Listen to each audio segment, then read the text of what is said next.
अस्सलाम वालेकुम नाज़रीन, तव्हां ॾिसी रहिया आहियो हक़सत न्यूज़। नाज़रीन तव्हां सां ख़बर शामिल कंदा हलूं सेवण खां, जिते सेवण शरीफ़ जे मोहल्ला कियर कॉलोनी पावरपाड़े जे रहवासी STO वापदा सेवण जे ख़िलाफ़ सड़ी वियल बिजलीअ जो ट्रांसफार्मर तब्दील न करे ॾियण ख़िलाफ़ मुज़ाहिरो करे एहतजाज कयो वियो आहे।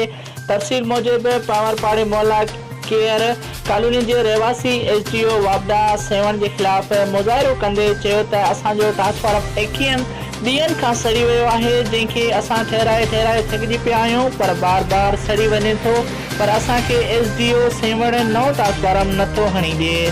नाज़रीन, रिपोर्ट करे रहियो आहे मोहम्मद यूसुफ भट्टी, हक़सत न्यूज़ सेवण।